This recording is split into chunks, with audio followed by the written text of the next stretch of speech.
Qu'est-ce qui changerait dans ta vie si tu avais une épargne de sécurité? Est-ce que tu pourrais enfin être plus serein au quotidien?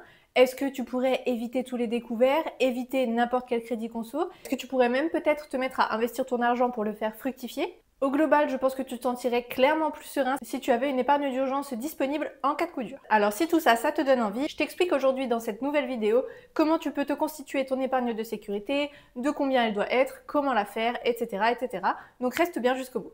Tout d'abord, pourquoi est-ce que c'est important d'avoir une épargne de sécurité? Eh bien tout simplement c'est pour pallier n'importe quel imprévu qui peut arriver. Si jamais tu as, je ne sais pas, ton frigo qui tombe en panne, tu as besoin de changer les roues de ta voiture, ou si tu as des animaux par exemple et que tu as besoin d'aller chez le vétérinaire d'urgence, ou même chez le vétérinaire tout court d'ailleurs, ça coûte très cher, qui sont pas forcément prévus et qui rentrent pas forcément dans le cadre de ton salaire mensuel. Et pourtant, il te faut bien de l'argent pour financer ça parce que c'est des choses que tu es dans l'obligation d'acheter. Cette épargne, elle va te permettre donc de payer tous ces imprévus et de pouvoir donc utiliser ton argent par la suite plus sereinement, notamment pour l'investir, puisque tu sais que l'argent que tu investis, tu n'en as pas réellement besoin, puisque tu as cette épargne de sécurité en backup qui te permet de couvrir tes imprévus. Donc c'est là que ça prend tout son sens, c'est si tu veux investir, faire fructifier ton argent, avoir des revenus passifs, etc., etc., eh bien il te faut forcément de l'argent disponible tout de suite, parce que l'argent que tu vas investir, lui, ça c'est de l'argent que tu ne devras jamais toucher, en tout cas pas avant de nombreuses années. Voilà, l'argent que tu vas investir, il faut que tu puisses le perdre sans te retrouver dans une situation très compliquée, puisque l'investissement c'est risqué et tu peux complètement perdre ton argent. Donc il faut vraiment que ce soit de l'argent dont tu n'as pas besoin, et pour que tu aies de l'argent dont tu n'as pas besoin, il te faut une épargne de sécurité. Au-delà de ça, une fois que tu auras cette épargne de sécurité, tu pourras continuer à épargner un petit peu tout simplement pour te faire plaisir, pour pouvoir partir en vacances, pour pouvoir acheter, je ne sais pas, un sac de luxe si c'est ton rêve, pour pouvoir acheter un bien immobilier par exemple si c'est également dans tes projets. Voilà, il y a plein de choses que tu peux faire ensuite avec ton épargne, des choses plus fun, des objectifs beaucoup plus fun que juste en cas de coup dur, et des choses qui vont peut-être un peu plus te motiver, mais ça c'est dans un second temps. Mais l'épargne, tu vois que c'est hyper utile. Moi perso par exemple, je l'ai déjà utilisé pour mes tatouages par exemple. Voilà, 300 € à dépenser pour mes tatouages, clairement je les aurais pas eu si j'avais pas pu épargner à l'avance. Et pareil pour des traitements de médecine esthétique, etc. Moi j'adore faire ça, et si je peux le faire, si je peux me le permettre, c'est parce que j'ai épargné pour en amont. Et donc l'épargne, ça peut aussi être très fun et te permettre d'acheter des choses que tu n'aurais jamais pu te payer en temps normal. Ensuite, combien est-ce qu'il faut avoir dans cette épargne de sécurité? Donc là, ça va dépendre de tout le monde, je pense, et ça va dépendre aussi de tes objectifs. Donc si tu veux uniquement ton épargne pour les coups durs, en général, la règle globale dont tout le monde parle, c'est entre 3 et 6 mois de dépenses fixes ou de salaire. Donc ça peut être une très bonne base. Si tu ne sais pas du tout par où commencer, tu prends ton salaire, tu le multiplies par 3 et ça te fera déjà en général une bonne base qui va te permettre de couvrir des dépenses imprévues. Mais moi je pense comme toujours que ça c'est pas super adaptable à tout le monde, c'est vraiment une vérité générique, mais tout le monde n'a pas forcément besoin ou d'autant ou de si peu. Et donc il va falloir que tu te détermines un montant. Donc souvent ça va être des choses avec lesquelles tu es à l'aise. Par exemple moi perso, je sais que si j'ai moins de 5 000 € d'épargne, voilà, je sais pas, je suis plus trop à l'aise, je me dis que j'ai pas assez, j'aime pas trop, voilà, donc ça c'est très personnel. Il n'y a pas vraiment de raison pour lesquelles je veux absolument 5 000 € minimum, mais je sais pas, c'est psychologiquement, je me sens à l'aise au-dessus de 5 000 € et si j'ai moins, ça me plaît pas. Donc voilà, je sais que mon but, mon épargne de sécurité, c'est minimum 5 000 €. Et ensuite, ce que j'aime bien faire moi, c'est plutôt de déterminer selon mes besoins. Donc voilà, quand j'avais une voiture, je voulais avoir un petit peu plus d'épargne de sécurité parce que réparer ma voiture, ça coûte cher.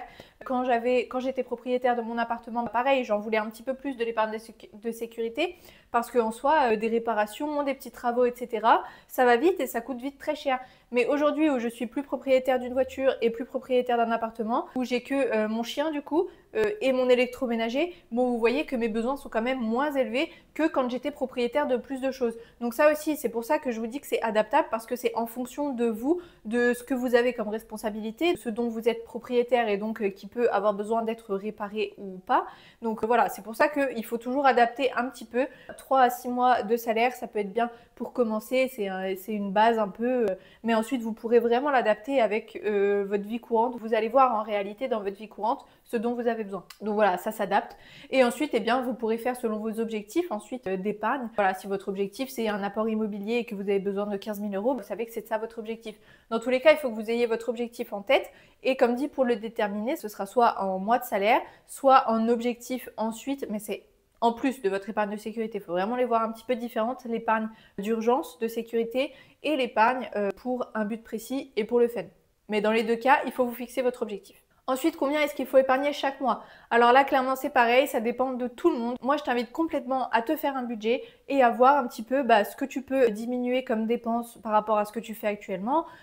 Et ensuite, à te fixer donc un montant à épargner chaque mois. Tu diminues un petit peu toutes tes dépenses, soit tu te fixes un pourcentage de ton revenu à épargner chaque mois et ensuite tu fais tes autres dépenses en fonction, soit tu peux te fixer directement un montant fixe. Je ne sais pas si tu te dis je veux absolument économiser 100 € chaque mois. Bon, tu te fixes ça comme objectif et ensuite tu organises le reste de ton budget autour de ça. Moi, perso, c'est plutôt ce que je fais. Je fonctionne plus en montant.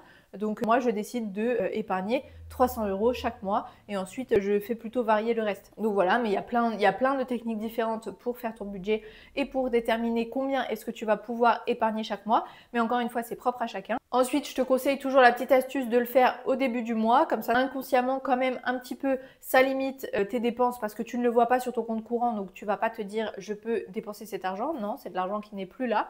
Mais dans tous les cas, tu dois te faire un budget et suivre ton budget. C'est vraiment la clé pour que tu arrives à épargner. Puisque si tu n'as pas de budget et si tu ne le suis pas, tu n'y arriveras pas parce que tu vas avancer à l'aveugle et dépenser à l'aveugle. Et ça, c'est pas du tout comme ça que tu vas réussir à atteindre tes objectifs. Et donc, si tu veux de l'aide pour déterminer ton budget, pour savoir comment tu dois le faire et pour réussir à le suivre au quotidien et à atteindre tous tes objectifs, je t'invite à te procurer mon livre. Il est disponible en version papier sur Amazon et en version digitale sur mon site. Je te mets tous les liens dans la barre de description. Ensuite, comment faire si tu n'arrives pas à épargner chaque mois? Tout simplement, quand tu vas commencer à faire ton budget, tu vas te rendre compte de tout ce que tu dépenses réellement chaque mois. Donc, tu vas peut-être te rendre compte que finalement, tu dépenses beaucoup d'argent en restaurant, beaucoup d'argent en petits cafés à emporter par-ci par-là, que peut-être tu as 1 ou 2 abonnements qui sont prélevés de ton compte alors que finalement tu ne t'en sers plus, peut-être des plateformes de streaming dont tu ne te sers pas ou une salle de sport où tu ne vas jamais. Voilà, et tu vas sûrement te rendre compte de ces dépenses quand tu vas poser vraiment à plat sur le papier combien est-ce que tu dépenses actuellement et où part tout ton argent. Et à ce moment-là, tu vas pouvoir supprimer tes abonnements superflus, peut-être comparer, je ne sais pas, les compagnies d'assurance, faire d'autres devis, essayer de comparer aussi les forfaits internet et téléphone. Il y a plein de petites choses en fait que tu peux faire pour faire diminuer au global tes frais fixes. Et ensuite, tu vas pouvoir peut-être te rendre compte que finalement, 2 restos par semaine, c'est peut-être un peu trop. Peut-être que je peux descendre qu'à 1 par semaine, etc., etc. Donc, tu vas pouvoir faire des petits ajustements comme ça sur tes dépenses à la fois fixes et aussi sur tes dépenses variables. Ensuite, je sais qu'on est très souvent tenté par des achats impulsifs. Sur les réseaux sociaux, il y a énormément de publicité. Quand on est dans les magasins, il y a énormément de promotions, de choses qui nous poussent à acheter de manière un peu impulsive comme ça. Et souvent, on se dit que c'est des choses qu'on n'avait même pas réellement besoin ou on aurait pu se passer de cet achat. Donc ça va être vraiment un travail que tu vas devoir faire sur toi. Peut-être éviter les magasins pendant quelques temps, éviter certaines applications, des applications de shopping. Peut-être que les influenceuses sur les réseaux sociaux, va falloir que tu les évites un petit peu pendant quelques temps pour éviter d'avoir envie d'acheter des nouveaux vêtements tout le temps. Je sais de quoi je parle. Mais voilà, il va falloir aussi que tu fasses un travail sur tes achats impulsifs et que tu te poses et que tu réfléchisses vraiment qu'est-ce qui est important pour toi. Est-ce que tu veux être serein avec tes finances et avoir une épargne et être tranquille et pouvoir bien gérer ton argent et vraiment juste vivre ta vie mieux? Ou est-ce que tu veux tout simplement continuer à acheter du superflu et à être flippé chaque fin de mois de ne pas pouvoir avoir assez d'argent pour faire les courses? C'est là que tu dois vraiment faire tes choix et vraiment bien réfléchir à chaque fois que tu achètes et vraiment acheter uniquement les choses dont tu as réellement besoin et pas te laisser avoir par tout ce qui est achat d'impulsion et promo du moment. Bien sûr, je ne te dis pas de tout couper, je te dis encore une fois simplement de te fixer un budget et de suivre ce budget. Je t'invite complètement à mettre du restaurant dans ton budget, du shopping, etc. Mais à te fixer un montant qui te correspond et qui te permet aussi d'épargner à côté et de juste simplement suivre ce montant. Voilà, on peut clairement se faire plaisir tout en se limitant. Pour moi, c'est ça qui est important et c'est comme ça que ça fonctionne, la bonne gestion de son argent. Et bien sûr, si tu es dans une situation très précaire, oui, je pense que tu dois tout couper. Je pense que tu ne dois plus aller au resto, tu ne dois plus faire de shopping, tu ne dois plus rien acheter qui n'est pas essentiel à ta survie. Si tu es dans une situation précaire, juste le temps de t'en sortir. Si tu es par exemple, si tu as un gros découvert ou un gros endettement, oui, je pense que pendant quelques temps, il va falloir que tu coupes tout, mais juste le temps de sortir un peu la tête de l'eau et de reprendre un cheminement normal. Ensuite, tu peux complètement essayer de trouver d'autres sources de revenus. Donc, ça peut être désencombrer ton appartement et vendre tout ce dont tu ne te sers pas sur des applications comme Vinted, Le Bon Coin, etc. Tu peux également faire des petits jobs. Peut-être que tu peux promener des chiens, faire du babysitting, des choses comme ça. Peut-être que tu peux voilà, avoir des petits billets comme ça à droite à gauche avec ton entourage. Et aussi créer des revenus en ligne notamment. Voilà, il y a plein de business en ligne de nos jours qui sont faisables. Je sais que c'est pas facile et que ça fait beaucoup sortir de sa zone de confort et qu'il faut vraiment fournir beaucoup de travail. Mais vraiment, si tu veux augmenter tes revenus, ça passe aussi par ça, par beaucoup de travail. Et je pense qu'on peut le faire assez facilement de nos jours avec toute la technologie qu'on a et tout l'accès à l'information qu'on a. On peut vraiment apprendre beaucoup de choses et faire beaucoup de choses pour augmenter ses revenus. Donc voilà, ça peut aussi passer par là, d'augmenter ton épargne. Évidemment, si tu augmentes tes revenus, tu vas pouvoir épargner beaucoup plus. Et surtout, la clé pour réussir à épargner, surtout si tu n'as jamais épargné avant, c'est d'y aller petit à petit. Il ne faut pas que tu essayes de passer de 0 € d'économie chaque mois à 200 € d'économie chaque mois. Je pense que c'est une trop grosse différence d'un coup que tu ne vas pas forcément pouvoir faire. Donc je pense qu'il faut que tu découpes cet objectif. Par exemple, si vraiment tu t'es fixé pour objectif d'épargner donc 200 € par mois à l'étape précédente où tu as fait ton budget, tu dois découper cet objectif en plusieurs étapes. Par exemple, tu dois te fixer pour le mois prochain d'épargner 50 €. Et une fois que tu auras épargné ces 50 €, franchement, je pense que 50 €, tu vas pas vraiment voir la différence. Je pense que c'est complètement faisable et que ça peut te paraître vraiment anodin et que tu ne verras même pas la différence avec ton style de vie du mois dernier.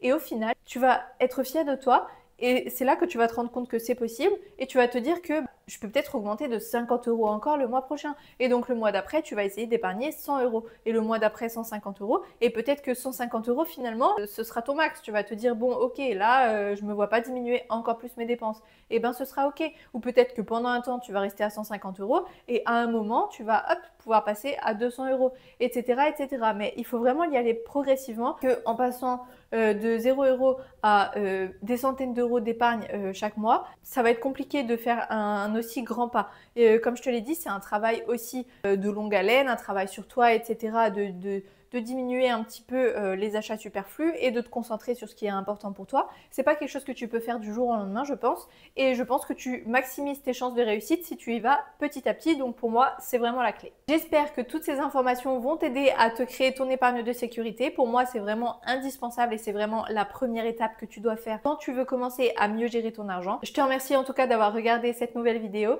On se retrouve bientôt dans ma prochaine vidéo et d'ici là, n'hésite pas à me retrouver sur tous mes réseaux sociaux.